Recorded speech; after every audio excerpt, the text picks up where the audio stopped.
과학기술정책연구원 스태피는 1987년에 출범해서 지금까지 과학기술 관련 정책과 국가 전략 사업 추진을 담당해온 국책연구기관입니다. 네, 과학기술이 국가 경쟁력인 요즘 국민 삶의 질을 높이기 위해서 다양한 조사와 또 연구도 지원하고 있지 않습니까? 그렇죠. 그래서 오늘 탐구인에서는 과학기술정책연구원 송종국 원장을 스튜디오에 직접 초대해서 국내 과학기술 정책과 미래에 대해서 이야기를 나눠보겠습니다. 어서 오십시오. 안녕하세요. 네, 안녕하세요. 네, 예, 스태피가 지금 세종에 위치해 있나요? 네 세종으로 예, 내려갔습니다. 오시는데 불편한 점은 없으셨습니까? 네, 뭐 크게 불편한 점은. 예. 그리고 저희가 사전 인터뷰를 했는데 오늘 생신이시라고 아이 감사합니다. 예, 축하드리겠습니다. 의미 있는 날이네요. 예, 그러니까요. 과학의 달을 맞아서 오늘 스튜디오에도 출연을 해주셨는데 네, 여러 가지 과학기술 정책이 진행 중이지 않습니까? 맞습니다. 대표적으로 하나 이렇게 설명해 주신다면 뭐를 드시겠습니까? 네, 사실 우리 경제가 지난 50년간 추격형 성장 전략을 해왔지 않습니까? 그런데 이제는 더 이상 그 성장 전략이 먹히지 않는다. 앞으로는 선도형 성장 전략으로 전환되어야 되고 과학기술 정책과 정부의 연구개발 사업 전략도 이 틀에 맞춰서 우리가 고쳐져야 된다. 이런 관점에서 스태피가 꾸준히 노력을 해왔습니다. 그래서 흔히들 창조경제 그리고 4차 산업혁명이라는 새로운 정책 어젠다를 이제 내세우고 있고 우리 경제 산업이 이러한 패러다임에 맞게끔 발전을 해야 된다라는 것을 이제 암시하고 있죠. 그래서 스태피는 우리 경제가 새로운 패러다임에서 필요로 하는 정책 이슈를 연구를 하기 위해서 전문성과 정책 연구의 신뢰도를 높이기 위해서 힘쓰고 있습니다. 그래서 저는 센터 중심의 연구 조직을 만들었습니다. 그래서 이제 대표적으로 기업가 정신과 창업 활성화를 하기 위해서 혁신기업 연구센터를 설치를 했고요. 그다음에 기술 규제와 기술 융합을 연구하기 위해서 기술 규제 연구센터를 뒀습니다. 또 미래 연구를 통한 과학기술과 인문사회 간의 융합 연구를 위해서 미래 연구센터를 설치를 했고요. 또 우리가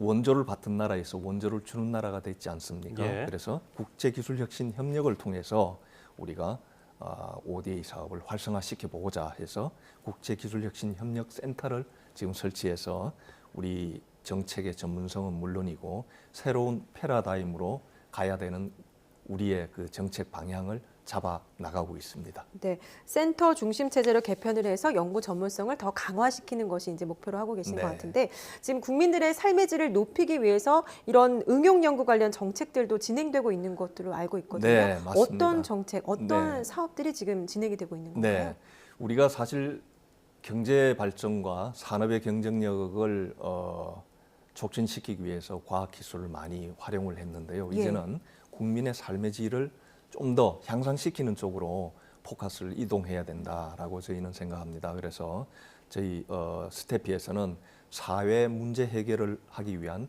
기술 혁신 정책의 중요성을 인식해서 2010년부터 이를 전담할 수 있는 사회 기술 혁신 연구단을 설립을 했습니다. 예. 그래서 리빙 랩이라는 것을 활용해서 문제 해결 방안을 시도하고 있습니다. 리빙 랩이요? 리빙 랩이라는 것은 사실 유럽 선진국에서 많이 활용하고 있습니다.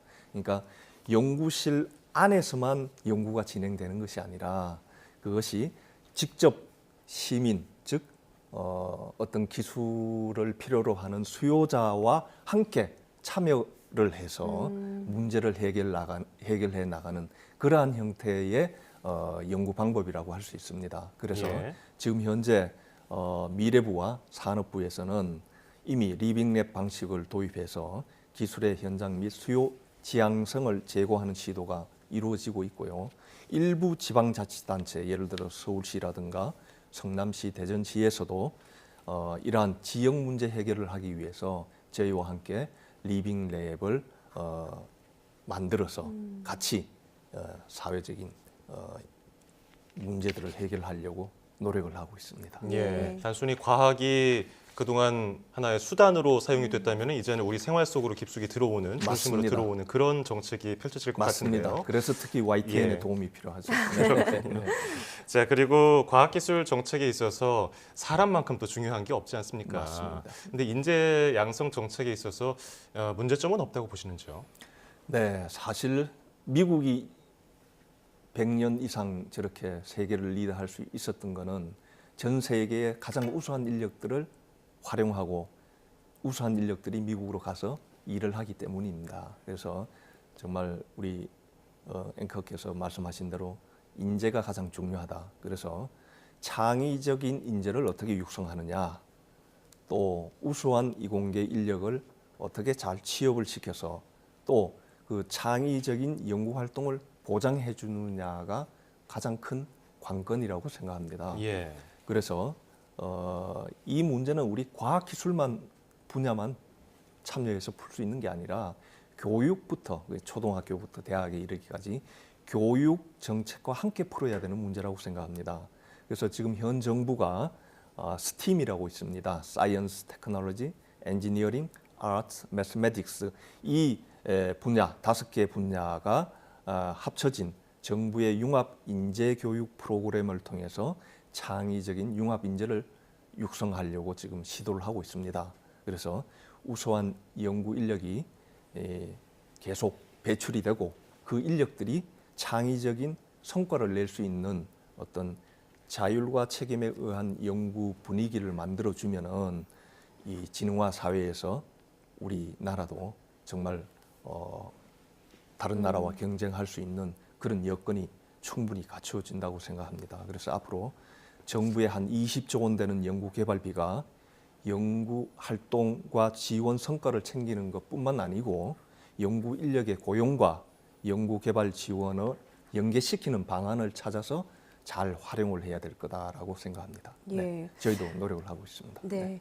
지금 이제 5월 조기 대선을 앞두고 있는 시점에서 지금 과학계에서도 많은 논의들이 이루어지고 있는 것으로 알고 있는데요. 사실 정부가 바뀔 때마다 과학 정책도 바뀌어왔던 게 지금 현 시점의 그 문제점이었는데 네. 지금 시점에서 과학기술 정책에서 가장 중요한 거는 뭐라고 좀 꼽아볼 수 있을까요? 네, 흔히 정권이 바뀌면 가장 먼저 오는 순서가 거버넌스를 바꾸는 거죠. 예. 부처를 개편하고 조직을 개편하는 것인데 지금까지 계속 행정 체계를 바꿔왔지만은 우리가 원하는 과학기술 관련 주무부처의 그 명칭의 변화와 관계없이 창의적 연구 성과라든가 또 그것이 생성될 수 있는 연구 환경은 달라지지 않아 왔죠. 예. 그러니까 본질적인 문제를 건드려 오지 않았다라는 겁니다.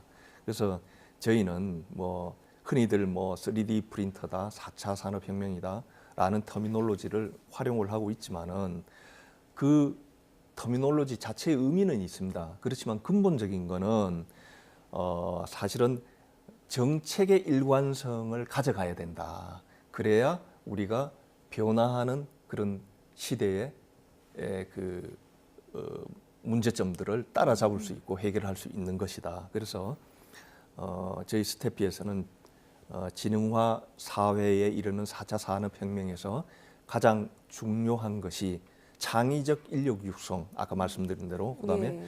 우수한 그 인력이 어떻게 창의적인 성과를 낼 수 있도록 하느냐. 결국 연구 문화에 창의성을 나오게 할 수 있는 자율과 책임이라는 부분이 가장 중요하지 않느냐. 결국은 어느 정도 연구자들이 창의성을 가지고 자율적으로 연구를 할 수 있는 환경을 마련해주고 그 환경 속에서 연구자들이 책임을 질 수 있게 하는 그런 문화가 지금 형성이 돼야 되는데 그런 문화가 형성될 수 있도록 저희가 정책 방안을 많이 고민을 하고 제안을 하고 있습니다. 예. 자, 우수한 인력을 키워놓고 그들이 불안하지 않도록 뭐 자유롭게 연구를 하게 한다면야 아무리 뭐 풍파가 몰아쳐도 꾸준히 과학 네. 기술 성장은 해나갈 테니까요. 네, 그 네. 부분 참 중요해 보입니다. 자, 10년이 넘도록 참 긴 시간 동안 스태피맨으로서 이렇게 몸담아 오시면서 네. 해오셨는데 앞으로 또 미래 그 스태피는 어떤 방향으로 나아가야 할까요? 네, 아까 우리 앵커분들이 말씀하셨듯이 저희가 5월이 되면 개원 30주년을 맞습니다. 사실 지난 30주년 스태피가 해온 어떤 정책 연구의 성과도 점검을 해야 되겠지만은 사실은 앞으로의 30년이 더 중요합니다. 그래서 제가 이번 5월에 스태피 국제 심포지움을 개최해서 새로운 경제 패러다임에서의 과학기술 혁신 정책이라는 주제로 좋은 컨퍼런스를 열려고 합니다. 대한민국이 이미 잘 아시다시피 양적인 수준에 있어서의 여러 가지 조건들은 뭐 투자라든가 연구 인력의 수라든가 그 다음에 여러 가지 인프라라든가 선진국 수준에 도달했다고 생각합니다. 그렇지만은 이걸 어떻게 잘 활용해서 아까 말씀하신 대로 정말 우리 사회가 필요하고 또 우리 산업이 경쟁력을 갖추는 데 필요로 하는 창의적인 어떤 연구 성과를 내느냐라는 것은 굉장히 중요한 일이고 또 풀기 쉽지 않은 일입니다. 그래서 스태피는 과학기술계만으로서 이 문제는 풀 수 없다. 그래서 인문사회, 요즘 뭐 문화 쪽도 굉장히 중요한 영역이 되고 있고 예. 또 소프트웨어라는 분야도 굉장히 중요한 영역이 되고 있지 않습니까? 예. 그래서 과학기술과 인문사회, 기타 영역이 어떻게 잘 융합을 해서 우리의 사회적인 이슈와 또 우리의 경쟁력을 풀어나갈 수 있는지에 대해서 굉장히 큰 관심을 가지고 두 어떤 영역 간의 융합 문제를 해결하기 위해서 많은 힘을 쏟고 있습니다. 12대에 이어서 13대 원장을 역임하고 계시는데요. 앞으로도 국민의 삶의 질을 높이기 위해서 많은 노력 부탁드리겠습니다. 오늘 여기까지 말씀 듣도록 하겠습니다. 네, 지금까지 과학기술정책연구원 송종국 원장과 함께했습니다. 오늘 감사합니다. 네, 감사합니다.